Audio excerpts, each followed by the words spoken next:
मेरे प्यारे विद्यार्थी, स्वागत है आप सभी का। मैं विकास सर, फैकल्टी ऑफ मैथमेटिक्स। आज आप लोगों को पढ़ाऊंगा fundamental of mathematics ratio and proportion का लेक्चर नंबर 10। ठीक है ना। यह लेक्चर बहुत इंपॉर्टेंट लेक्चर है आज का, अभी तक का फंडामेंटल का सबसे बेहतरीन लेक्चर आपका होगा और इसको रेशियो भी आप कह सकते हैं।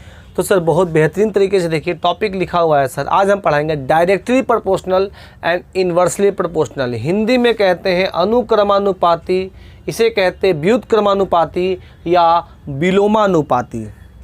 क्या होता है सर, इसे समझने से पहले हम आपको थोड़ा यहाँ बताना चाहते हैं। देखिए बहुत सारा डेटा लिखा हुआ है, आप सारे डेटा पे ध्यान मत दीजिए, कन्फ्यूजन क्रिएट हो सकता है। जैसे जैसे हम आपको बताते जा रहे हैं वैसे देखिएगा, बड़ा मज़ा आएगा इसमें। हाँ जी, और एक बात याद रखिएगा, अगर ये सीख गए ना आप तो ये सब जगह अप्लाई करिएगा। कहाँ कहाँ अप्लाई करेंगे? देखिए sir, profit and loss, profit मतलब इन्वेस्टमेंट चैप्टर में, मतलब पार्टनरशिप, इसको अप्लाई कर सकते हैं। Time and distance, time and work, pipe and system, ठीक है ना। एक्सपेंडिचर से रिलेटेड कहीं पे क्वेश्चन अप्लाई कर सकते हैं। मेंसुरेशन में भी अप्लाई कर सकते हैं सर। तो देखिएगा, बहुत प्यार से समझिएगा इस चीज़ों को। क्या है सर, अभी हम आपको समझाना चाहते हैं सर कि इन्वर्सली प्रोपोर्शनल क्या है, इसके बाद समझाएंगे डायरेक्टली प्रोपोर्शनल क्या है। सबसे पहले सिखाते हैं इन्वर्सली प्रोपोर्शनल क्या होता है, फिर डायरेक्टली प्रोपोर्शनल क्या होता है। ये रेशियो का ही चैप्टर है सर। अगर कोई रेशियो दिया हुआ है ABC और आपसे कहा जाए कि इस रेशियो का इन्वर्स निकालना है या रिवर्सल निकालना है, इस रेशियो का इन्वर्स निकालना है या रिवर्सल निकालना है, तो उसको क्या करिएगा, जस्ट आप पलट दीजिएगा। जैसे ये A/1 है तो इसको 1/A कर देना, B/1 है तो ये 1/B। देखो इसके नीचे कुछ नहीं है, मतलब 1 है, अंडरस्टूड है। ये उल्टा करेंगे तो 1/B होगा। C है तो ये 1/C होगा। इसे कहते हैं हम लोग इन्वर्सल या रिवर्सल। एग्जाम्पल के तौर पे 2, 3, 4 का इन्वर्स या रिवर्सल क्या होगा? 1/2, 1/3 और 1/4 होगा। फिर दूसरा प्रश्न हो गया सर, ये तो आ गया आपका रेशियो। अब आपका क्वेश्चन ये हो गया सर कि हम नीचे में जो ये नंबर है ना, देखने में अच्छा नहीं लग रहा है, 2, 3, 4, या हम चाहते हैं कि इस फ्रैक्शन को हटा दे, एक नेचुरल नंबर आए, लाइक 2, 4, 5, 20, 25, 50, ऐसे देखने में अच्छा लगता है और कैलकुलेशन में भी ये काम आता है आपको। तो हम क्या करेंगे, रेशियो में इन तीनों का एलसीएम निकाल कर उससे गुणा कर देंगे। इन तीनों का नीचे वाले नंबर का एलसीएम होता है 12। 12 से गुणा कर दो तो ये 12/2 6 होगा, 12/3 4 होगा, 12/4 3 होगा। अब आप कह सकते हैं सर कि 2, 3 और 4, 2, 3 और 4, इसका जो इन्वर्स होगा वो आपका 6, 4, 3 होगा, या ये भी होगा। देखो एक्चुअली में रियल में रिवर्सल ये है, बट आपने इसको कन्वर्ट करके इसमें लाया, इसे कहते हैं हम लोग रिवर्सल। क्लियर है सर? बहुत अच्छा। अच्छा, अब इस क्वेश्चन को आप लोग ट्रिक से भी कर सकते हैं सर। देखिएगा, इसको लिख लीजिएगा, इसका एक ट्रिक भी है। किसी भी ऐसा नंबर दिया हुआ है और आपसे बोला गया है कि इसका इन्वर्स बताइए, तो इन्वर्सल निकालने के लिए क्या करिएगा सर कि जिसका निकालना है उसको बंद कर दो इसको। तो क्या दिख रहा है सर, 3 और 4 गुना कर दो 12। फिर B का निकालना है, बंद करो, क्या दिख रहा है सर, 2 और 4 गुना कर दो 8।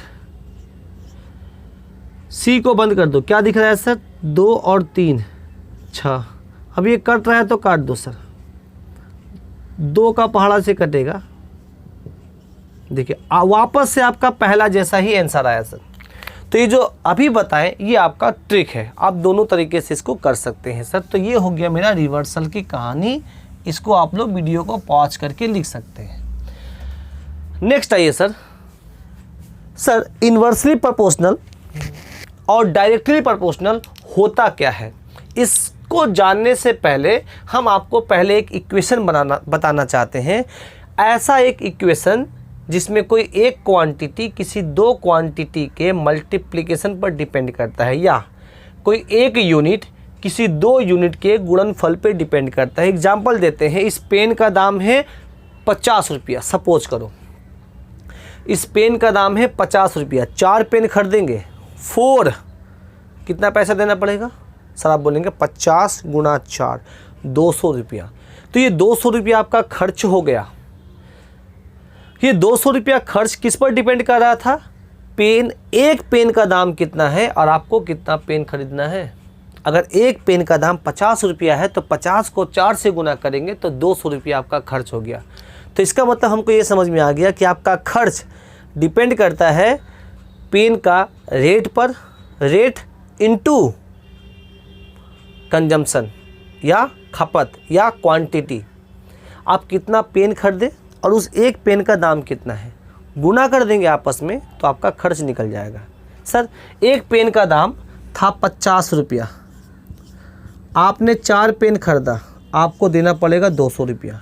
तो सर आपका एक्सपेंडिचर डिपेंड करता है कि रेट कितना है और क्वांटिटी या कंजम्पशन भी कह सकते हैं, ठीक है ना। आप कितना कंज्यूम किए, कितना आप खरीदे, उस पर डिपेंड करता है आपका एक्सपेंडिचर। तो सर यहाँ पर हम लोग बोल सकते हैं expenditure is equal to rate into consumption या क्वांटिटी। लिखा हुआ है sir expenditure is equal to rate into consumption. ये आप ऐसा समझिएगा कि चीनी का दाम है 50 रुपया प्रति किलो और आपको 4 किलो चीनी खरीदना है। तो सर 50 गुणा 4 आपको 200 रुपया खर्च करना पड़ेगा। तो कह सकते हैं सर कि आपका खर्च डिपेंड करता है कि आप किस टाइप का सामान खरीदते हैं, उसका दाम कितना है और आप कितना खरीदते हैं, कितना नंबर में या कितना वजन में, कितना संख्या में खरीदते हैं। तो जो आप खरीदते हैं, जो लेते हैं, उसको हम लोग कंज्यूम करते हैं। तो हम लोग कंज्यूमर हुए, है ना। हम लोग उसको कंज्यूम किए, कुछ खाते हैं, कुछ लगाते हैं और कुछ से लिखते हैं, यूज करते हैं, ठीक है ना। तो ये हो गया हम लोग कंज्यूमर। तो सर ऐसे ऐसे कौन सा क्वांटिटी है जो किसी के प्रोडक्ट पर डिपेंड करता है? तो सर कौन कौन सा है? सर वर्क, एक फॉर्मूला आप लोग को पता होगा, वर्क डिपेंड करता है एफिशिएंसी इनटू टाइम। अब इसके बारे में आपको पहला लेक्चर में समझाए थे, थोड़ा सा यहाँ पर भी बता देते हैं सर। एफिशिएंसी इनटू टाइम मतलब क्या हुआ समझिए कि अगर मान लीजिए आप एक दिन में 50 काम कर लेते हैं, एक दिन में अगर आप 50 काम करते हैं, कोई भी काम हो, मान लीजिए ये पेन है, आप 50 पेन बनाते हैं, एक दिन में अगर 50 पेन बनाते हैं, अगर आपको 4 दिन दे दिया जाएगा 200 पेन बना देंगे। तो सर आपका एफिशिएंसी, एक दिन में जो काम किया जाता है वो एफिशिएंसी कहलाता है। तो एफिशिएंसी, और आपको समय कितना दिया गया है सर? 4 दिन दिया गया है। तो आपने कितना वर्क किया, कितना काम किया सर? तो आपने 200 काम किया। तो सर वर्क भी किस पर डिपेंड करता है? एफिशिएंसी इनटू टाइम पे। अभी हम सिर्फ आपको ये बता रहे हैं कि ऐसा कौन कौन सा क्वांटिटी है जो किसी के प्रोडक्ट पर डिपेंड करता है, फिर इसके बारे में हम चर्चा करते हैं। देखो जो समझा रहे हैं हम वहाँ देखिए, पूरी डेटा आप देखना ही नहीं है आपको, जहाँ जहाँ हम दिखा रहे हैं वहाँ वहाँ देखने की चेष्टा करिए, ठीक है ना। पूरा देखिएगा तो आपका में भी आपको चीज़ें उतने अच्छे तरीके से समझ में ना आए, ठीक है ना। हालांकि ये डेटा हमारा लिखने का रीज़न है कि हम चाहते हैं कि एक पूरा कॉन्सेप्ट हम आपको एक जगह पे प्रोवाइड कर दें। तो समझिएगा चीज़ों को अच्छे से, बहुत आसान है सर।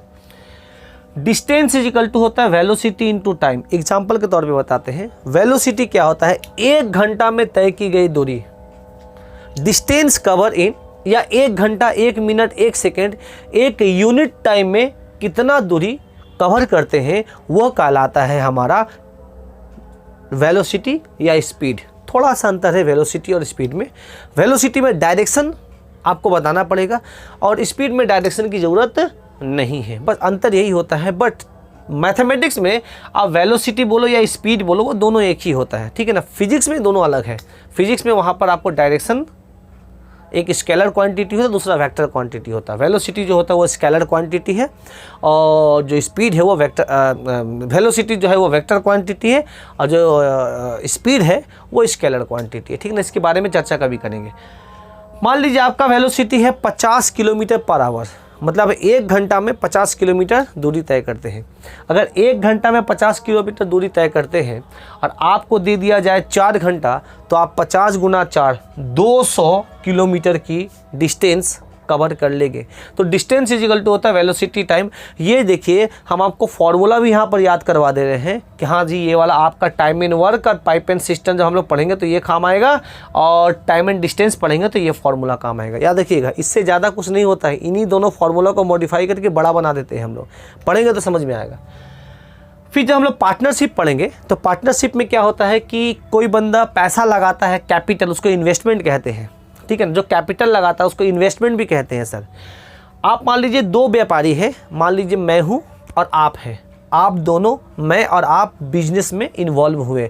मैंने कुछ पैसा लगाया, आपने कुछ पैसा लगाया, मैंने कुछ समय के लिए लगाया, आपने कुछ अलग समय के लिए लगाया, तो सर प्रॉफिट हुआ अंत में। मान लो बिजनेस ख़त्म हो गया और अंत में प्रॉफिट हुआ। अब जो वो पैसा हुआ क्या सबको इक्वल बांट लिया जाएगा? नहीं जी, ये डिपेंड करता है कि आपने कितना पैसा लगाया, आपने कितना कैपिटल लगाया और आपने कितना समय के लिए लगाया। कोई बंदा मान लीजिए आज कैपिटल लगाया और कल पैसा उठा लिया बिजनेस से, तो शायद उतना प्रॉफिट नहीं मिलेगा जो बंदा ज़्यादा समय के लिए अगर वो पैसा लगाता है तो सर प्रॉफिट डिपेंड करता है आपका कैपिटल पे और आप कितने समय के लिए लगाए हैं सर। टाइम बहुत मायने रखता है सर, याद रखिएगा, इसलिए टाइम का कदर करिए। प्रॉफिट डिपेंड करता है कैपिटल इनटू टाइम पे। तो सर प्रॉफिट का फॉर्मूला इनटू इन्वेस्टमेंट के केस में हो गया सर कि प्रॉफिट कैसे दिया जाएगा, किसका कैपिटल कितना है और समय कितना है। तो सर ये इतने सारे एक्सपेंडिचर क्या हुआ सर, रेट इनटू कंजम्पशन, ठीक है ना। ये इतने सारे यूनिट जो है जो किसी न किसी के प्रोडक्ट पर डिपेंड करता है। जैसे डिस्टेंस वेलोसिटी इनटू टाइम पर डिपेंड करता है, वर्क एफिशिएंसी इनटू टाइम पर डिपेंड करता है, एक्सपेंडिचर रेट इनटू कंजम्पशन पर डिपेंड करता है। हिंदी में भी लिखा होगा, देख लीजिए इसको। एरिया डिपेंड करता है, रेक्टेंगल का एरिया लेंथ इनटू ब्रेथ पर, लंबाई और चौड़ाई पर डिपेंड करता है सर कि आपका लंबाई कितना है और चौड़ाई कितना है। इन दोनों को आपस में मल्टीप्लाई कर देंगे तो आपका एरिया निकल जाएगा कितना सर, आयत का, रेक्टेंगल का। यहाँ देखिएगा सर, रेक्टेंगल देखने में ऐसा है सर, रेक्टेंगल में चारों कॉर्नर एंगल 90 डिग्री होता है सर। इसके बारे में हम चर्चा करेंगे कभी आपको।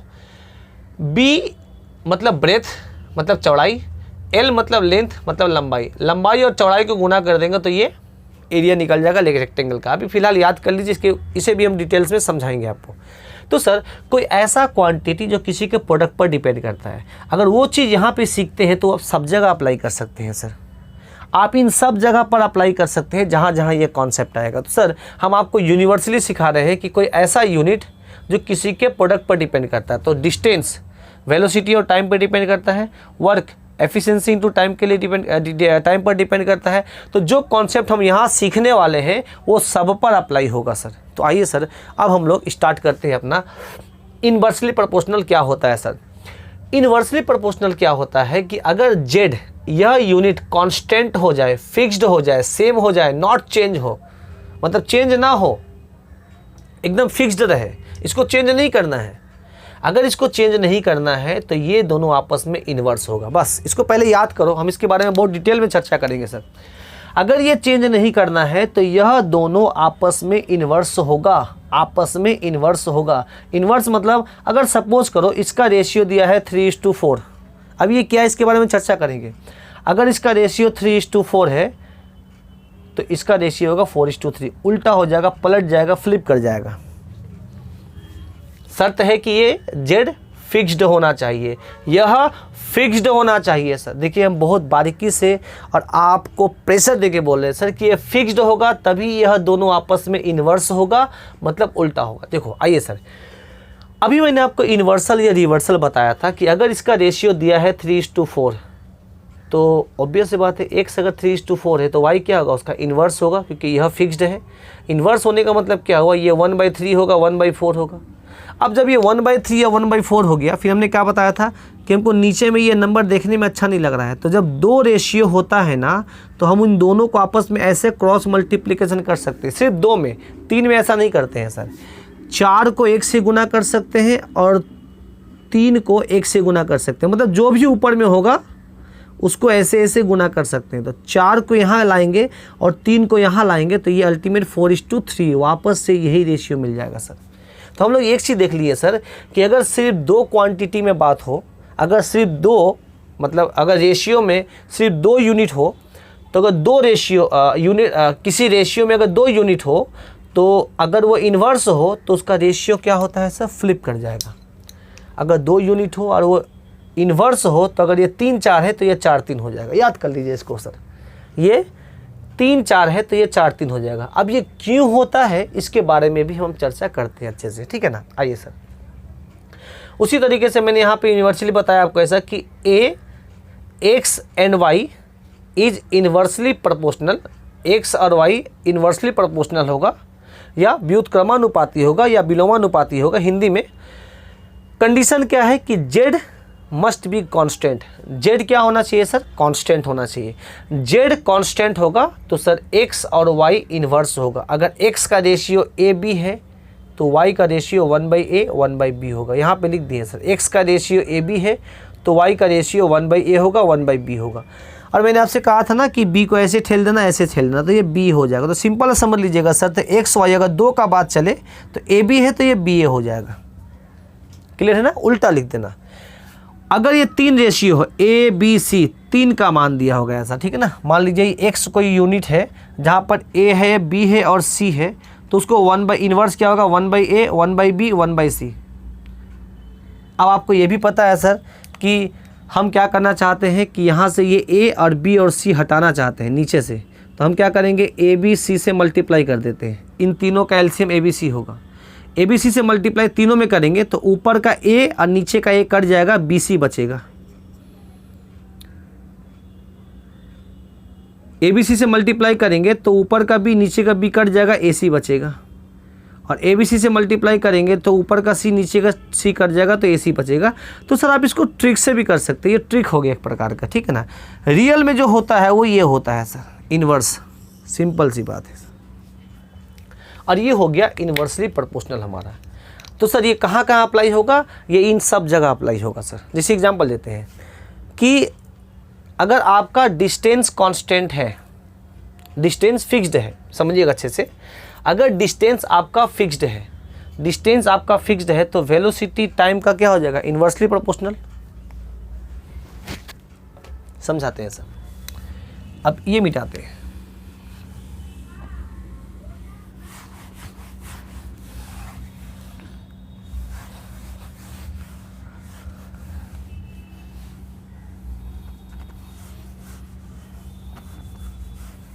देखिएगा सर, अब इसका एप्लीकेशन देखिए सर। यहाँ तक तो सीख गए हम लोग।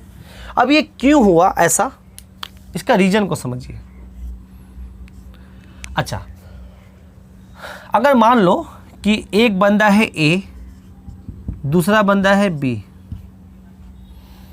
और यहाँ पर ये फॉर्मूला लेते हैं डिस्टेंस, तो ये हो जाएगा distance is equal to velocity into time, है ना। अगर मान लो ए और बी का वेलोसिटी का रेशियो 3:4 है। ए का वेलोसिटी 3 है और बी का वेलोसिटी 4 है। ए का वेलोसिटी 3 है, बी का वेलोसिटी 4 है। क्लियर है ना। तो उसके द्वारा एक निश्चित दूरी को, निश्चित मतलब फिक्स्ड दूरी को, दोनों को तय करने में टाइम कितना लगेगा सर? टाइम का रेशियो क्या होगा? तो आप बोलेंगे सर टाइम का रेशियो होगा आपका 4:1।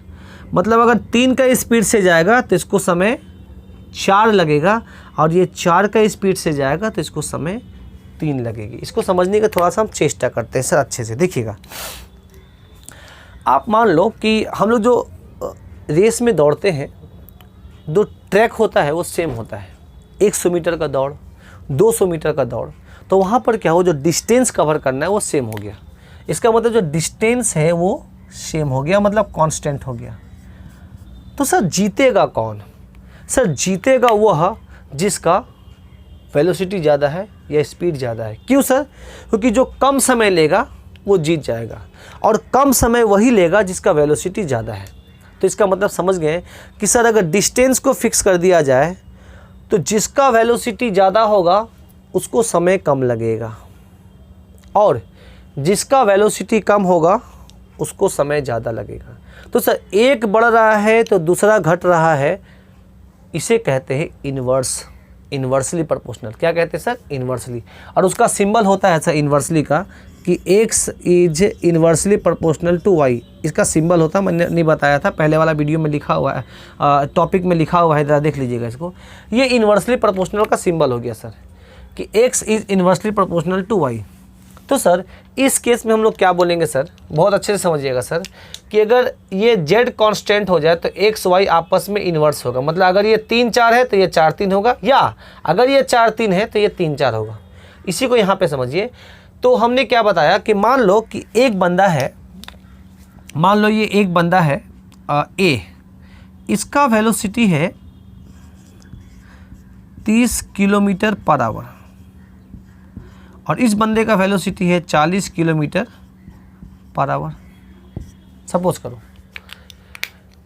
इसका वेलोसिटी है 30 किलोमीटर पर आवर, दूसरा बंदा का वेलोसिटी है 40 किलोमीटर पर आवर। मान लो जो ट्रैक है, जो जहाँ पे दौड़ना है आपको, वो आपका है समझ लो 24 किलोमीटर या 240 किलोमीटर,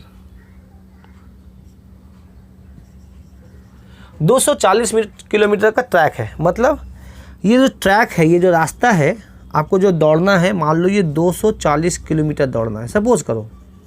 हालांकि इतना दौड़ते नहीं है, कोई भी नहीं दौड़ पाएगा, बहुत मुश्किल है। 240 किलोमीटर आपको दौड़ना है। तो चलो सर सबसे पहले ए को दौड़ाओ। ए को दौड़ाएंगे तो ए को टाइम कितना लगा पता लगाओ, टाइम फॉर ए। तो सर टाइम का फॉर्मूला होता है डिस्टेंस बाय वेलोसिटी। डिस्टेंस कितना जाना है सर, 240। समझिएगा, हम इसको हर एंगल से बताएंगे आपको। 240। वेलोसिटी कितना है सर, ए का वेलोसिटी है 30। अगर हम इसको काटेंगे तो कितने बार में कटेगा सर, 8। तो इसको 8 घंटा लगा। किसको लगा सर, ए को। इसी दूरी को कवर करने में बी को कितना समय लगेगा सर, तो 240 बटा में 40, 6 चौके 24, 6 घंटा लगा। तो सर अगर हम आपसे ये बोले कि बताइए इन दोनों का टाइम का रेशियो क्या होगा, किसका सर, ए का और बी का टाइम का रेशियो क्या होगा, तो आप बोलेंगे ए को समय लगा 8 घंटा और बी को समय लगा 6 घंटा। क्लियर है। तो सर अगर हम डिस्टेंस को फिक्स्ड कर दें, 240 किलोमीटर दोनों को दौड़ना है, तो ए अगर 30 किलोमीटर प्रति आवर के स्पीड से दौड़ेगा तो उसको 8 घंटा लगेगा, और बी अगर 40 किलोमीटर प्रति आवर के स्पीड से दौड़ेगा तो उसको 6 घंटा लगेगा। तो सर यहाँ तक हमको अच्छे से समझ में आ गया सर कि अगर ये 30 किलोमीटर प्रति आवर की स्पीड से दौड़ता है, इसका वेलोसिटी इसके रिस्पेक्ट में कम है। अगर वेलोसिटी कम है तो उसको समय ज़्यादा लगेगा इसके रिस्पेक्ट में, और इसका वेलोसिटी क्या है सर, ज़्यादा है तो इसको समय कम लगेगा। क्लियर है ना, इसीलिए इसको इन्वर्सली कहते हैं। अब इन दोनों का रेशियो ज़रा निकालो सर। अगर हम इसको काटें, अगर रेशियो काटें इसको, तो ये हो जाएगा 3:4। अगर 3 और 4 रेशियो हो गया वेलोसिटी का, तो सर टाइम का रेशियो क्या होगा, इसको भी काटो सर, रेशियो को काट सकते हैं सर। ये हो जाएगा 4 और 3। तो ज़रा गौर से देखिए सर, यहाँ पर वेलोसिटी का रेशियो या स्पीड का रेशियो 3:4 है, तो सर टाइम का रेशियो 4:3 है। इतना समझ में आ रहा, प्रूफ हो गया ये, है ना। ये हमने प्रैक्टिकली आपको बताया सर, इसको फॉर्मूला वाइज भी प्रूफ किया जाता है, ठीक है ना। इसको फॉर्मूला से भी हम लोग प्रूफ कर सकते हैं, बट हम आपको फॉर्मूला से नहीं बताएं सर, ऐसे बताएं। हम फॉर्मूला से ही बताते हैं आपको, क्योंकि हम आपको टाइम एंड डिस्टेंस अभी पढ़ा नहीं रहे हैं, इसलिए हम इस फॉर्मूला में नहीं जा रहे हैं सर। हमको मकसद है पढ़ाना आपको रेशियो, बट रेशियो का साथ साथ आपका बेसिक जानकारी ये सब भी होना चाहिए। इसी बहाना हम आपको बेसिक जानकारी भी दे रहे हैं सर। तो एक चीज़ को समझिए और सब जगह अप्लाई करो। तो हमने आपको देख लिया सर कि कोई भी क्वांटिटी में अगर ये वाला पोर्शन कांस्टेंट हो जाए तो ये दोनों आपस में इन्वर्स होगा, ये दोनों आपस में इन्वर्स होगा, ठीक है ना। जैसे अगर डिस्टेंस कांस्टेंट हो जाए तो वेलोसिटी का रेशियो तो दिया रहेगा, किसी 2 लोगों का वेलोसिटी दिया रहेगा, किसी 2 का या 2 से ज़्यादा 3 लोग का भी दे सकता है। अगर 2 का वेलोसिटी दिया है तो टाइम का रेशियो क्या होगा, इन्वर्स होगा उसका। इन्वर्स मतलब अगर ए 2, 3 दिया है तो 1/2 1/3 हो जाएगा इन्वर्स। अगर 2, 3, 4 दिया हुआ है, मान लो 3 बंदे का रेशियो दिया है 2:3:4, तो उसका हो जाएगा 1/2 1/3 1/4, ये इन्वर्स हो गया सर। तो वेलोसिटी का रेशियो और टाइम का रेशियो क्या हो जाएगा सर, आपस में इन्वर्स हो जाएगा। कब, डिस्टेंस सेम होना चाहिए। यहाँ पर सर डिस्टेंस क्या है, 240 था। अगर 240 आपका डिस्टेंस है, 240 अगर आपका डिस्टेंस है तो, और इसका वेलोसिटी 30 है 40 है, तो इसको समय भी कितना लगेगा, 8 और 6 लगेगा। रेशियो निकालिएगा तो सर क्या हो जाएगा, ये 3:4 और ये हो जाएगा 4:3। उल्टा कर दीजिएगा सर, ठीक है। लिख लीजिए इसको अच्छे से, फिर आगे चलते हैं।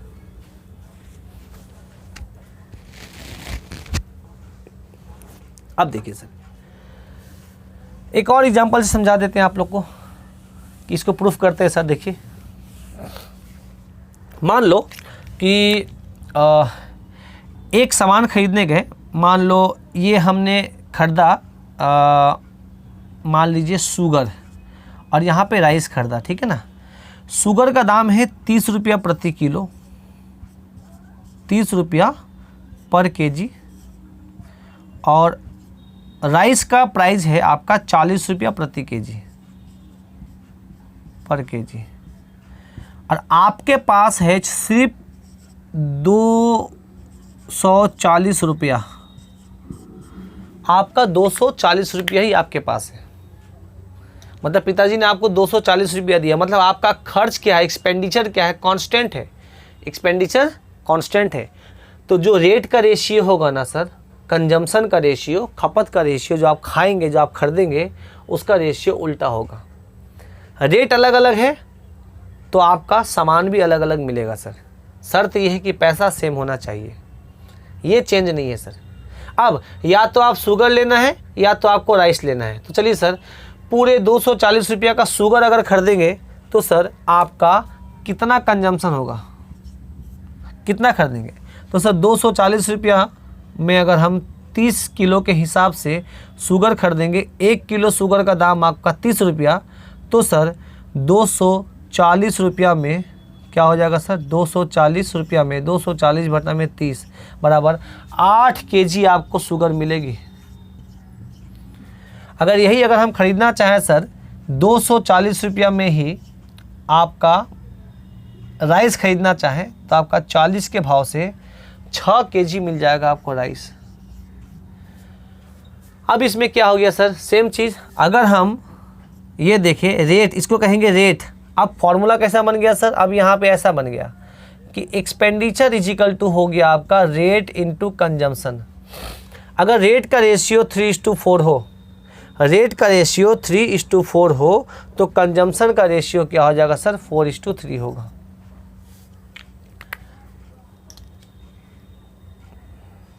यहाँ समझ में आ रहा ना।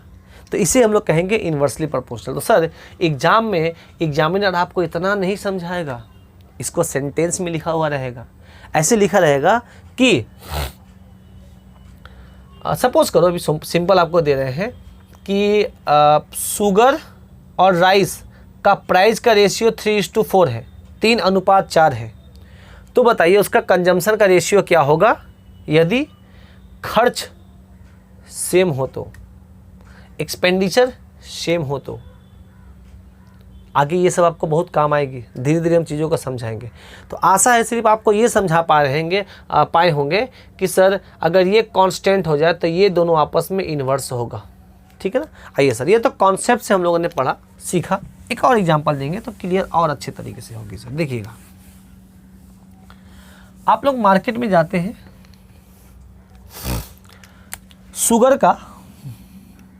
शुगर खरीदने गए,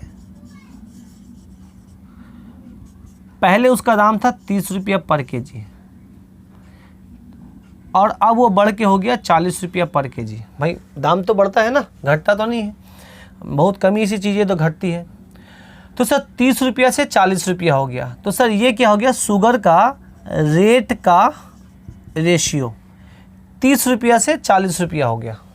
मतलब पहले था इनिशियली और फाइनल कितना हो गया सर, 40 रुपया। तो शुगर का इनिशियल वैल्यू है 30 रुपया, अब वो बढ़ के हो गया 40 रुपया। पिताजी ने आपको दिया 240 रुपया। तो बताइए 240 रुपया में आप पहले कितना कंज्यूम करते थे, कंज्यूम मतलब खपत, खाते थे।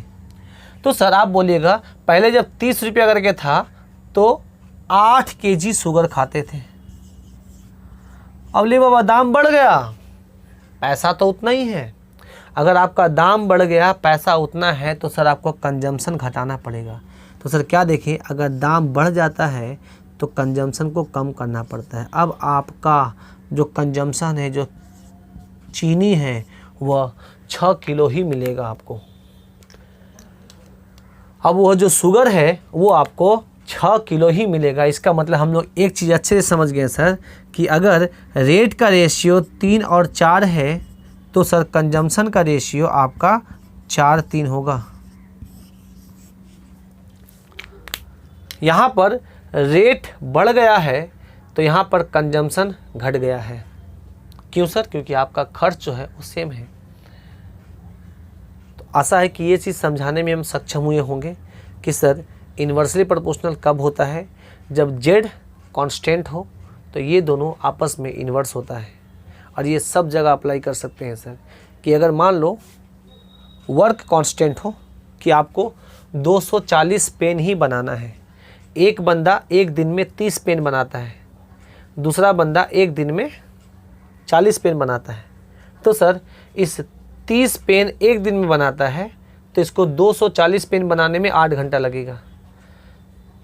एक दिन में 30 पेन तो सर 240 पेन बनाने में 8 घंटा लगेगा। या ऐसे भी कह सकते हैं एक दिन में 30 पेन बनाता है तो 8 दिन में 240 पेन बना देगा। एक दिन में अगर वो 40 पेन बनाता है तो 240 पेन बनाने में उसको 6 दिन लग जाएगा। उल्टा भी कह सकते हैं कि एक दिन में 40 पेन बनाता है तो 6 दिन में 240 बनाएगा। तो सर आपस में अगर हम गुणा कर देंगे एफिशिएंसी, इसको एक दिन में किया गया कार्य एफिशिएंसी कहलाता है, एफिशिएंसी को टाइम से गुना कर देंगे तो सर आपका वर्क निकलता है। ये इस फॉर्मूला के लिए एप्लीकेबल हो गया। तो सर अगर एफिशिएंसी का रेशियो ए का और बी का, एफिशिएंसी का रेशियो ए और बी का एफिशिएंसी का रेशियो 3 और 4 है तो उसका टाइम का रेशियो 4 और 3 होगा। या उल्टा कह सकते हैं टाइम का रेशियो अगर 4-3 है तो एफिशिएंसी का रेशियो 3-4 होगा। आइए सर देखिएगा, बस हम डेटा चेंज कर दे रहे हैं यहाँ पे। अब इस जगह में हम क्या रख दिए हैं आपका कि वर्क इज इक्वल टू होता है एफिशिएंसी इनटू टाइम। अगर ए का दिया है बंदा, दूसरा बंदा बी है, उन दोनों का एफिशिएंसी का रेशियो 3:4 है, एफिशिएंसी का रेशियो 3:4 है, तो सर उसके द्वारा किया गया जो काम है उसका समय, टाइम का रेशियो 4:3 होगा। तो सर जिसका क्षमता, ऑब्वियस बात है, जिसका क्षमता, जिसका पावर, जिसका क्षमता कम होगा उसको समय ज़्यादा लगेगा, और जिसका क्षमता ज़्यादा होगा उसको समय कम लगेगा। ये आप लोग जानते हैं अच्छे तरीके से सर। क्षमता ज़्यादा है समय कम लगेगा, क्षमता कम है ज़्यादा लगेगा। तो सर इस केस में हम लोग क्या समझे कि अगर ये 3-4 रेशियो है तो ये 4:3 होगा। बहुत अच्छे समझिए, ये आगे क्या काम आएगा ये हम आपको बताएंगे। हमारा मकसद सिर्फ आपको ये बताना था कि इन्वर्स क्या होता है और इन्वर्स को कहाँ कहाँ अप्लाई करते हैं और कैसे इन्वर्स निकालते हैं, इसका अप्लाई कहाँ करते हैं, इसके बारे में हम लोग इंडिविजुअली सब चैप्टर में हम सब चर्चा करेंगे। अभी हम चर्चा करेंगे तो सर इसकी बहुत लंबा कहानी है, ठीक है, बहुत अच्छे समझ लीजिए सर। आगे चलते हैं फिर, ठीक है ना। हाँ देखिए, इस क्वेश्चन को हम लोग इक्वेशन से भी सॉल्व कर सकते हैं सर। देखिए कैसे करेंगे इसको सर इक्वेशन से सॉल्व। मान लीजिए ए और बी है, उसका वेलोसिटी v1 v2 है और टाइम लगता है t1 t2, पर डिस्टेंस क्या है, कांस्टेंट है, दोनों के लिए डिस्टेंस सेम है। तो डिस्टेंस का फॉर्मूला होता है सर वेलोसिटी इनटू टाइम होता है। तो सर आप बताइए डिस्टेंस ए को कितना समय लगेगा, ए का वेलोसिटी है v1 तो उसको समय लग रहा है t1, और उसी डिस्टेंस को कवर करने में समय लग रहा है v2, वेलोसिटी है v2 बी को और उसको टाइम लग रहा है t2। तो ये हो गया ए के द्वारा दूरी तय किया गया और बी के द्वारा दूरी तय किया, ये दोनों तो बराबर होगा। तो सर हम क्या करेंगे, इन दोनों इक्वेशन को बराबर कर सकते हैं सर, क्योंकि ये भी डिस्टेंस होगा ए के द्वारा किया गया होगा और ये भी डिस्टेंस होगा बी के द्वारा किया गया, तो ये दोनों बराबर हो गया। और जब बराबर हो गया तो ऐसे खींच के लाओ सर, ये हो गया ऊपर में हो गया v1 और नीचे हो गया v2, v1 है v2 को नीचे लेके आए, ऊपर में क्या रखो सर t2 और नीचे रखो t1। अच्छा v1 v2 को हम लोग लिख सकते हैं v1 अनुपात v2 और इसको लिख सकते हैं t2 अनुपात t1। तो क्या समझ में आया सर कि अगर डिस्टेंस कांस्टेंट है तो देखो ये 1-2 है तो ये 2-1 है। अगर डिस्टेंस कांस्टेंट है तो जो वेलोसिटी का रेशियो होगा टाइम का रेशियो क्या हो जाएगा सर, उल्टा हो जाएगा, पलट जाएगा, चेंज हो जाएगा। यहाँ से भी आप बोल सकते हैं सर वेलोसिटी का जो रेशियो होगा टाइम का रेशियो उसका उल्टा होगा। जैसे एग्जांपल देते हैं, अगर वेलोसिटी का रेशियो 3:4 है तो टाइम का रेशियो 4:3 होगा। टाइम का रेशियो 4:3 होगा, शर्त है कि डिस्टेंस सेम होना चाहिए। या अगर टाइम का रेशियो दे दिया तो वेलोसिटी का निकाल लेंगे उल्टा करके, वेलोसिटी दे दिया तो टाइम निकाल देंगे सर। तो इसे कहते हैं हम लोग इन्वर्सली प्रोपोर्शनल। क्लियर है? अच्छे से लिख लीजिए। ये जब हम चैप्टर आपको पढ़ाएंगे distance, time and distance, time and work, expenditure से रिलेटेड क्वेश्चंस, या आपका रेक्टेंगल, तो वहाँ पे ये बहुत काम आएगी। या पार्टनरशिप पढ़ाएंगे तो वहाँ पर भी ये सब चीज़ें आपका काम आएगी। जहाँ पर प्रॉफिट फिक्स्ड होगा कि दोनों को सेम प्रॉफिट दिया गया, आपको और हमको, मान लीजिए आप और हम बिजनेस कर रहे हैं, दोनों को प्रॉफिट सेम मिला, आपको भी 50,000 रुपया दिया गया, हमें भी 50,000 रुपया दिया गया। तो अगर कैपिटल का रेशियो, हम लोग को जो पैसा इन्वेस्ट किया गया वो 3:4 है, तो टाइम का रेशियो 4:3 होगा। मतलब आप 3 लाख रुपया 4 साल के लिए लगाए हैं, तो हम 4 लाख रुपया 3 साल के लिए लगाए हैं। और इन दोनों को आपस में गुना करके देखो सर, सेम होगा। 3 को 4 से गुना करो, 4 को 3 से गुना करो, सेम होगा। क्यों सर? क्योंकि आपको पता है कि इन दोनों को आपस में गुना करेंगे तो यही आने वाला है, और जब ये आने वाला है तो ये सब तो फिक्स्ड है आपका। तो जब ये 3 4 है और ये 4 3 होगा, तो सर इन दोनों का मल्टीप्लिकेशन सेम होगा। इसका मतलब वो कांस्टेंट होगा, जो ये वाला रेशियो आएगा, रेशियो का ये वाला इक्वेशन का वैल्यू आएगा। तो ये हो गया मेरा इन्वर्सली प्रोपोर्शनल। अब इससे रिलेटेड 1-2 क्वेश्चन हम आपको दिखा देते हैं, और बाद में इसके बारे में डिटेल्स में चर्चा करेंगे चैप्टर में। ठीक है ना? देखिए एक क्वेश्चन आपके सामने है ऐसे कि मान लो राम एक बंदा है, उसका वेलोसिटी 25% कम हो गया। कम हो जाने का मतलब किसी कारण से उसका 25% कम हो गया। 25% या तो बोलेगा 1/4 से घट गया, क्योंकि 25% का फ्रैक्शन 1/4 है। दोनों में से कोई एक वर्ड बोलेगा सर कि राम का वेलोसिटी 25% कम हो गया। अब कम होने का बहुत रीज़न होगा सर, उसका पैर में चोट लग गया, अब वो नहीं चल पा रहा है, चक्का जाम, जो भी हो, किसी भी कारण से उसका वेलोसिटी क्या हो गया, 25% कम हो गया, जिसके वजह से ऑब्वियस सी बात है उसको लेट हो जाएगा। अब वो 3 घंटा लेट हो गया। तो आपको बताना है कि अगर वो अपने 100% वेलोसिटी से जाता या उसका वेलोसिटी कम नहीं होता तो उसको कितना समय लगेगा। अगर उसका वेलोसिटी कम नहीं होता तो उसको कितना समय लगेगा। ऑब्वियस बात है सर कि वो वेलोसिटी कम होने की वजह से तो लेट हुआ, 3 घंटा लेट हो गया। अगर वेलोसिटी कम नहीं होता तो वो लेट नहीं होता, समय पर पहुंच जाता। तो बताइए अगर वेलोसिटी उसका जब 100% होता, क्योंकि कोई भी वैल्यू अपने आप में 100% है, या अपने प्रारंभिक वेलोसिटी से, इनिशियल वेलोसिटी से, शुरुआती वेलोसिटी से ही जाता, तो उसको कितना समय लगता। ठीक है ना? आइए सर कैसे करेंगे। तो इस केस में वेलोसिटी का रेशियो निकाल लो, कौन सा, इनिशियल और फाइनल। पहले क्या था अब कितना है।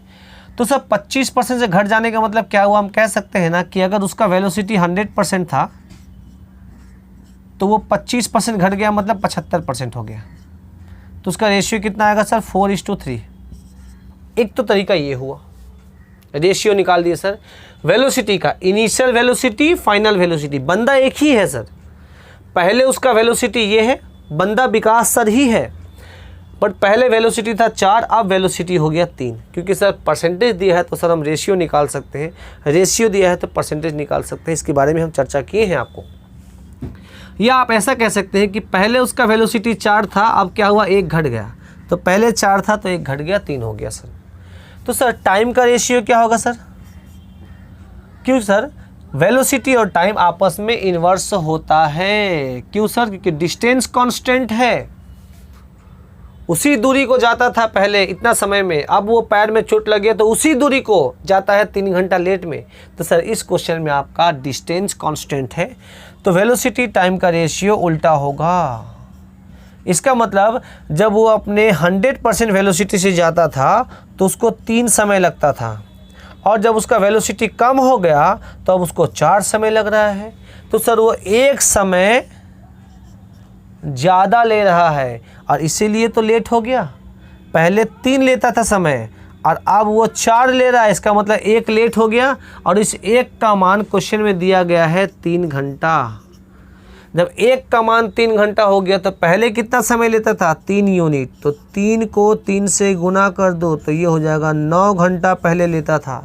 तो सर अब कितना लेता है जब उसका वेलोसिटी घट गया? तो सर 4 गुना 3 बराबर अब लेता है 12 घंटा। तो जरा देखिए सर, अगर अपने इनिशियल वेलोसिटी से जाता तो वो 9 घंटा में पहुंच जाता, मतलब 100% वेलोसिटी से जाता तो वो 9 घंटे में पहुंच जाता। उसका पैर में चोट लगने के कारण से 25% वेलोसिटी घट गया, तो अब उसको समय क्या लगेगा? 12 घंटा लगेगा। तो सर 9 घंटा से 12 घंटा ऑब्वियस सी बात है सर 3 घंटा लेट हो गया आपका। तो इस तरीके से एप्लीकेशन आपको आगे काम आएगी। किसका सर? ये फंडामेंटल का। तो सर बहुत कुछ स्टूडेंट का ये डिमांड था कि सर इसके कुछ क्वेश्चंस दिए जाए, ठीक है ना। देखो हम आपको फंडामेंटल का ये बेसिक पढ़ाने के बाद ना हम खुद क्वेश्चंस को करवाएंगे आपको, क्योंकि हम चाहते हैं ना कि आपके पास पहले एक बेसिक कंटेंट मौजूद हो।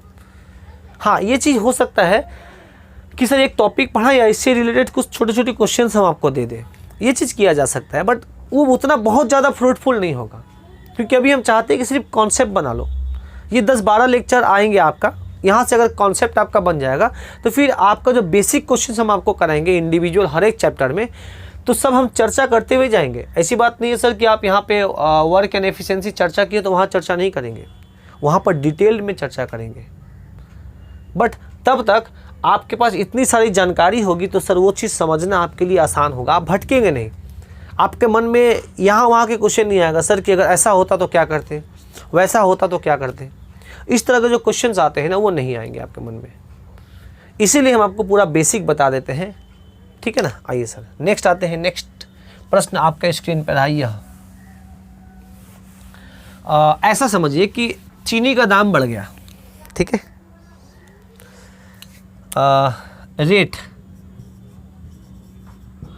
रेट बढ़ गया 25%। पहले चीनी जितना था 25% रेट बढ़ गया, जिससे क्या हुआ? अब रेट बढ़ गया भाई, बट आपका एक्सपेंडिचर तो सेम रहा। आपका पिताजी बोले कि नहीं बेटा, जो मेरा एक्सपेंडिचर है, सैलरी तो बढ़ा नहीं है हमारा, एक्सपेंडिचर सेम हो गया। पिताजी उतना ही पैसा दे रहे हैं जितना पैसा पहले दिए थे, पर चीनी का दाम बढ़ गया। तो बताइए सर कंजम्पशन में, अच्छा क्वेश्चन में दे दिया है, कंजम्पशन में 10 किलो की कमी हो गई, एरो इंडिकेट कर रहा है कमी हो गई। ऑब्वियस से बात है सर कि आपका रेट बढ़ेगा तो आपको खपत कम करना पड़ेगा। पैसा तो उतना ही है बाबा, पैसा कहाँ गया? पेट्रोल का दाम बढ़ गया। अगर पेट्रोल का दाम बढ़ गया, पैसा तो उतना ही है, इनकम तो उतना ही है, कमाई उतना ही है। पेट्रोल का दाम बढ़ गया, थोड़ा सा कम भरेंगे, है ना। 200 रुपये मेरे पास है, थोड़ा सा कम भरेंगे, क्योंकि पैसा तो उतना ही है। तो रेट बढ़ता है तो कंजम्पशन घटता है सर। तो क्वेश्चन ने बोल दिया है कि 25% बढ़ने की वजह से आपका 10 किलो खपत कम हो रहा है। तो क्वेश्चन ये बोला गया है अगर ये रेट नहीं बढ़ता तो हम कितना किलो जो भी शुगर या राइस खरीद पाते, शुगर समझ लो, शुगर खरीद पाते अगर नहीं बढ़ता तो सर क्या करेंगे? सिंपल सी बात है, रेट बढ़ गया ना, बढ़ गया मतलब समझ रहे हैं 25% का फ्रैक्शन होता है 1/4। तो 4 से यह बढ़ के 5 हो गया, मतलब ये है इनिशियल रेट और ये है फाइनल रेट। फाइनल रेट बढ़ भी सकता है, घट भी सकता है, डिपेंड करता है कि हुआ क्या है। यहाँ पर बढ़ गया, हो सकता है कि रेट घट जाए, जब घट जाता तो 4 में से 1 घटा के 3 लिखते सर। यहाँ बढ़ गया है तो 4 में 1 को जोड़ के 5 लिखेंगे। तो पहले 4 रेट था, अब हो गया 5। तो सर कंजम्पशन का रेशियो क्या होगा सर? कंजम्पशन का रेशियो होगा 5:4। क्यों सर? क्योंकि पता है एक्सपेंडिचर जब सेम होता है तो रेट और कंजम्पशन आपस में इन्वर्स होता है।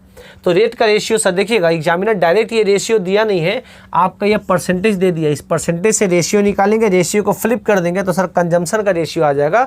मतलब पहले खाते थे 5 यूनिट, अब खा रहे हैं 4 यूनिट। घट गया ना बाबा, पहले खाते थे 5 यूनिट, अब खाते हैं 4 यूनिट। कंज्यूम मतलब खाना, खपत 1 यूनिट कम हो गया, और उसका रीजन है और उसका वैल्यू दिया हुआ है 10 kg। क्वेश्चन में बोल दिया है 10 किलो शुगर कम खाते हैं। तो 1 का मान अगर 10 हो गया तो 5 का मान कितना हो जाएगा सर? 50 kg हो जाएगी। 4 का मान कितना हो जाएगा सर? 40 kg। क्वेश्चन में अगर आपसे बोला है कि पहले कितना खाते थे तो बोलिएगा 50 किलो खाते थे, अब कितना खाते हैं तो आप बोलिएगा 40 किलो खाते हैं सर। यही आपका आगे काम आएगा सर। अब इसको लिख लीजिए अच्छे से। जब हम चीज़ों को अच्छे से समझा दिए तो कभी मत सोचिए सर कि बाबा इतना सारा डेटा लिखाए हैं सर, काहे इतना ज़्यादा लिखाए रे बाबा, थोड़ा सा कम लिखाते। ये समझाने के लिए आपको चीज़ों को बहुत डिटेल में बताना पड़ता है कि कहीं पर डाउट्स ना हो, क्योंकि सभी टाइप के स्टूडेंट होते हैं ना, अलग अलग टाइप के स्टूडेंट होते हैं। तो कोशिश हम करते हैं कि और थोड़ा बेहतर हम दें आपको। तो देखो, अगर आपको ऐसे याद है तो मैथ में एग्जाम में कैसे करेंगे। आपको पता है कि 25% का फ्रैक्शन होता है, 25% का फ्रैक्शन होता है 1/4। तो 4 से बढ़ के 5 हो गया, ये रेट हो गया। तो कंजम्पशन क्या हो गया, 5 से 4 होगा। 1 का मान 10 किलो, तो 5 का मान 50, और ये मेरा आंसर होगा। एग्जाम में ऐसे करेंगे सर आप, सर ऐसे भी नहीं करेंगे, इसको इससे भी फास्ट किया जा सकता है। कैसे करेंगे, जो चीज़ आपने, इससे फास्ट वही होगा जो चीज़ आपने यहाँ पे लिख के किया, इसी चीज़ को दिमाग में करें कि सर 25% का जो फ्रैक्शन होता है, 25% का फ्रैक्शन होता है 1/4। 4 से 5 हो गया तो खपत क्या होगा, 5 से 4 घट जाएगा। पहले 5 अब 4, 1 का मान 10, 5 का मान 50, टिक कर देंगे। और ये कोई बहुत बड़ी बात नहीं है सर। और एग्जाम में ऐसे क्वेश्चन आते हैं, डेटा भी ऐसे ही रहता है। और आपको क्या घबराना, आपको तो सारा फ्रैक्शन याद है सर। 16 and 2/3% का याद है, 14 and 2/7% का याद है। स्टैंडर्ड फ्रैक्शन आपको नहीं याद है तो आपको याद करना पड़ेगा। बेहतरीन बनने के लिए आपको हर फील्ड में अच्छा होना होगा। बेसिक को खाली स्ट्रांग रखो आप, बेसिक जो फंडामेंटल है उसको स्ट्रांग करो। उसके बाद मैथ तो सिखाना मेरी जिम्मेवारी है, हम कैसे नहीं सीखेंगे आप,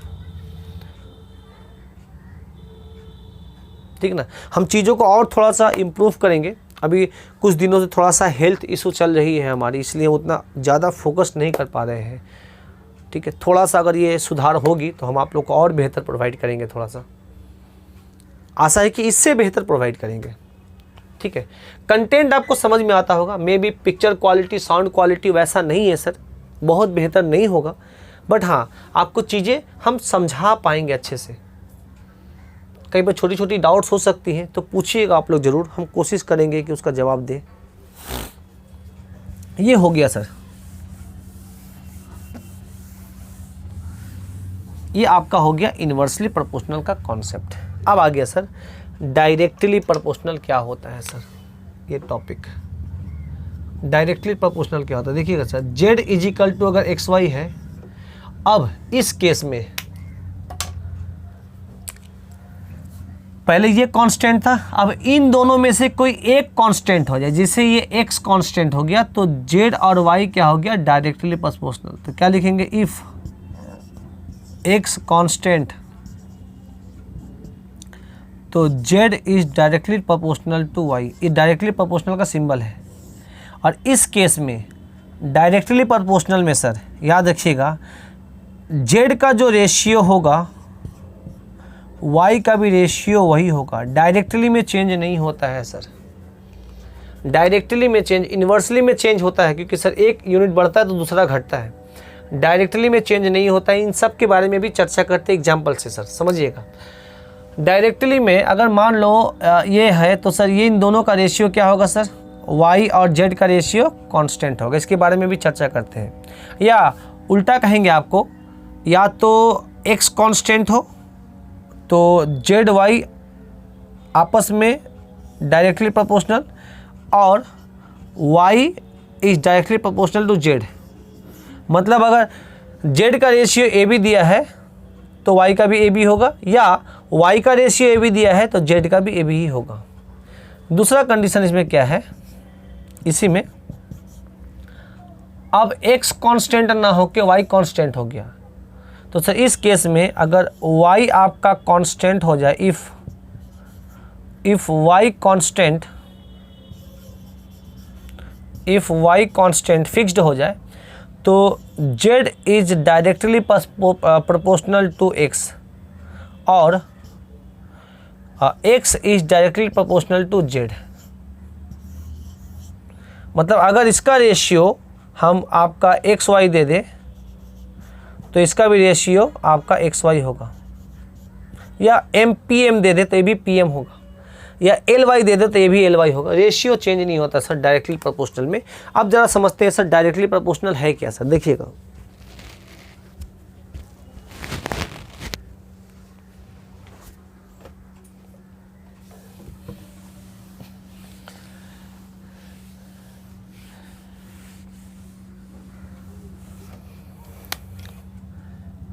डायरेक्टली प्रोपोर्शनल क्या होता है कि अगर एक यूनिट को बढ़ाया जाए तो दूसरा भी बढ़ेगा और एक यूनिट को घटाया जाए तो दूसरा भी घटेगा। इसको हम लोग डायरेक्टली प्रोपोर्शनल कहते हैं। देखो, इन्वर्सली प्रोपोर्शनल का कैलकुलेशन अलग तरीके से होता है और डायरेक्टली प्रोपोर्शनल का कैलकुलेशन अलग तरीके से होता है यूनिटरी मेथड में। इसके बारे में हम चर्चा करेंगे। पहले तो ये तो समझ लीजिए कि डायरेक्टली और इन्वर्सली है क्या। जब ये समझ जाएंगे तो यूनिटरी मेथड भी समझेंगे सर, बताएंगे इसके बारे में चर्चा करेंगे। डायरेक्टली प्रोपोर्शनल का मतलब क्या होता है कि एक अगर क्वांटिटी बढ़ रहा है तो दूसरा भी बढ़ेगा, अगर एक घट रहा है तो दूसरा भी घटेगा। शर्त है कि उसका एक फैक्टर कांस्टेंट होगा। एग्जांपल देते हैं सर, आप लोग फुचका खाने जाते हैं, फुचका वाला बोलता है एक फुचका का दाम 4 रुपया। हालांकि ऐसा एक फुचका का दाम नहीं बताते हैं, मेनली बोलते हैं 20 में 5 या 20 में 4, ऐसा कुछ बोलते हैं, ठीक है ना। मान लो एक फुचका का दाम 5 रुपया, ऐसे मान लो एक फुचका का दाम 5 रुपया, एक फुचका का दाम 5 रुपया, तो 20 रुपया में 4 फुचका, क्लियर है ना। अच्छा, अगर आपको 4 फुचका खाना है तो आपको 20 रुपया देना पड़ेगा। 4 फुचका खाइएगा तो 20 रुपया। किसी को 8 फुचका खाना है 40 रुपया देना होगा।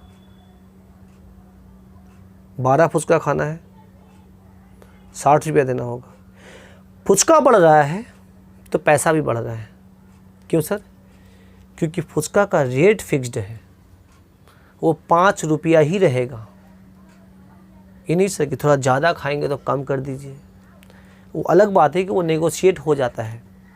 फुचका वाला देखते हैं कि वो अपने तरफ से वो डिस्काउंट देते हैं। अगर मान लो वो डिस्काउंट नहीं देता, फिक्स्ड रखता, नहीं भाई आप जितना भी फुचका खाओ आपको रेट वही रहेगा, तो ज़्यादा फुचका खाइएगा तो ज़्यादा पैसा देना पड़ेगा। शर्त क्या है सर?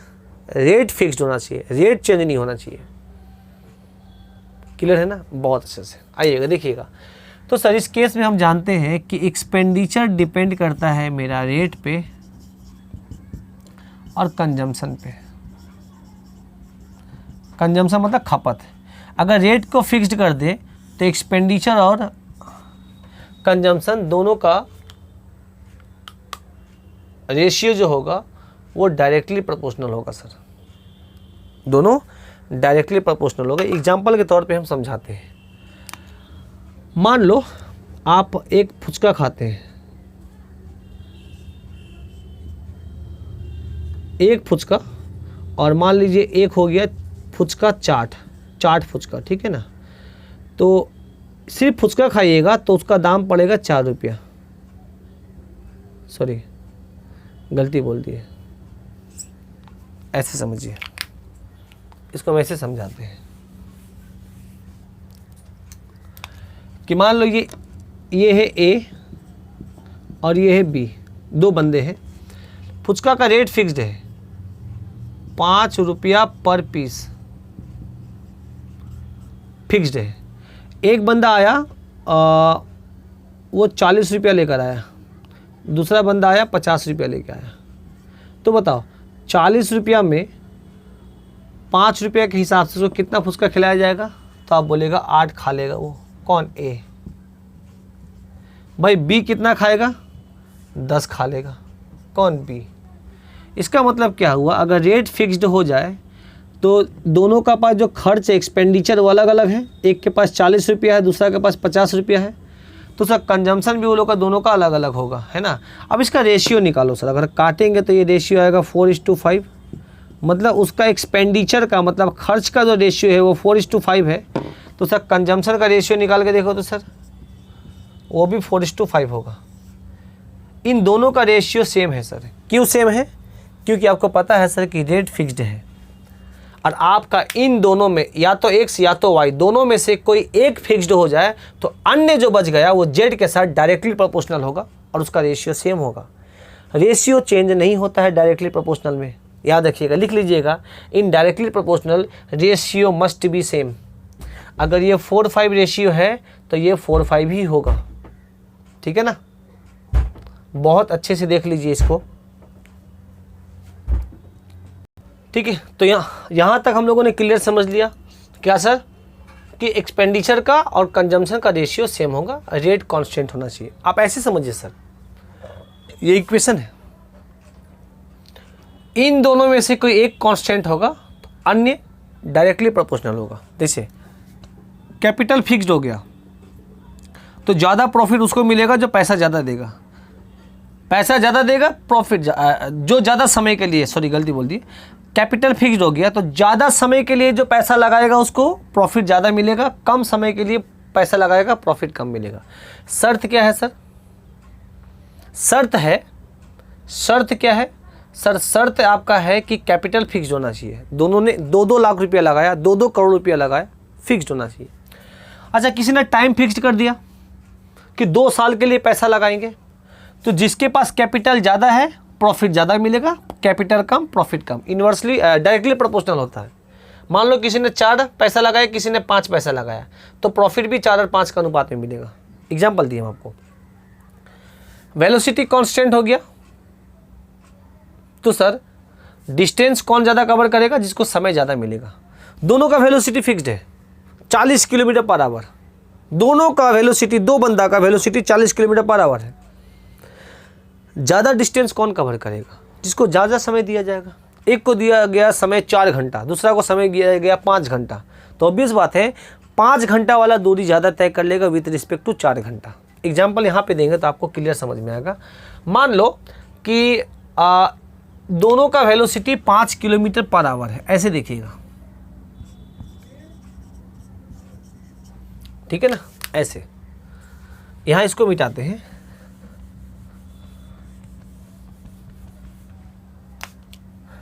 पाँच किलोमीटर पर आवर दो बंदे का वेलोसिटी है। अगर 5 किलोमीटर पर आवर दोनों का वेलोसिटी है तो सर अगर इसको 8 घंटा समय दिया जाएगा तो 8×5 40 किलोमीटर की दूरी तय करेगा। बी को 10 घंटा दिया जाएगा तो 5 × 10 50 किलोमीटर की दूरी तय करेगा। रेशियो देखिए सर, तो डिस्टेंस का रेशियो वही होगा जो टाइम का रेशियो है। अब यहाँ पे आपका प्रूफ हो गया सर कि अगर आपका वेलोसिटी कांस्टेंट हो जाता है तो डिस्टेंस टाइम डायरेक्टली प्रोपोर्शनल होता है, और अगर ये डायरेक्टली प्रोपोर्शनल है तो इन दोनों का रेशियो सेम होगा, चेंज नहीं होगा। या अगर टाइम फिक्स्ड कर दिया जाए कि दोनों को 10 घंटा दिया गया, दोनों को 10 घंटा दिया गया, तो जिसका वेलोसिटी ज़्यादा है वो दूरी ज़्यादा तय करेगा, जिसका वेलोसिटी कम है वो कम दूरी तय करेगा। तो सर एक घट रहा है तो दूसरा भी घट रहा है, या एक बढ़ रहा है तो दूसरा भी बढ़ रहा है, इसको डायरेक्टली प्रोपोर्शनल कहते हैं। इन्वर्सली प्रोपोर्शनल क्या होता है, एक बढ़ता है दूसरा घटता है तो उसको इन्वर्सली प्रोपोर्शनल कहते हैं। जैसे आपका खर्च सेम है, एक्सपेंडिचर सेम है, 200 रुपया ही पॉकेट में है, अचानक से किसी वस्तु का दाम बढ़ गया, लाइक पेट्रोल का दाम बढ़ गया, तो 200 रुपया में आपको कम पेट्रोल मिलेगा, इसको कहेंगे इन्वर्सली प्रोपोर्शनल। बट फुचका का केस में देखो, फुचका का रेट फिक्स्ड है, ज़्यादा फुचका खाना है पैसा ज़्यादा देना होगा, कम फुचका खाना है पैसा कम देना होगा। क्लियर है ना। तो जब दोनों घटे या दोनों बढ़े तो डायरेक्टली प्रोपोर्शनल, और एक बढ़े दूसरा घटे या एक घटे दूसरा बढ़े इन्वर्सली प्रोपोर्शनल। और वहाँ पे हमने इक्वेशन से भी आपको बताया ऐसा। इसी तरीके यहाँ देखो, एफिशिएंसी फिक्स्ड है तो वर्क और टाइम आपस में डायरेक्टली प्रोपोर्शनल होगा। क्षमता फिक्स्ड हो गया कि भाई सबका क्षमता एक है, एक दिन में 5 ईंट तोड़ता है सब, एक दिन में 5 ही ईंट तोड़ता है सब, तो अगर इस बंदे को हम 8 दिन दे दें तो ये 40 काम कर लेगा, और 10 दिन दे दे तो सर ये 50 काम कर लेगा, तो रेशियो तो सेम होगा सर। क्लियर है ना।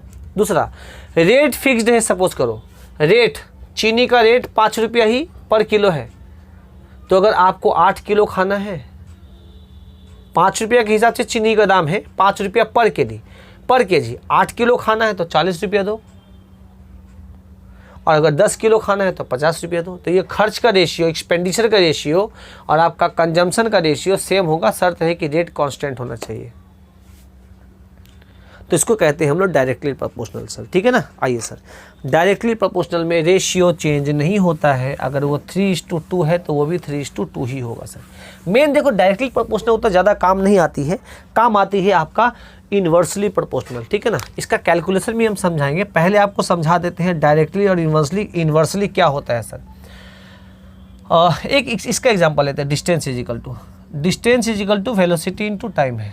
हमने वेलोसिटी को कांस्टेंट कर दिया, ठीक है ना, फिक्स्ड कर दिया। ऐसे एग्जांपल लो, मान लो ये ए है और ये बी है, इन दोनों ने जो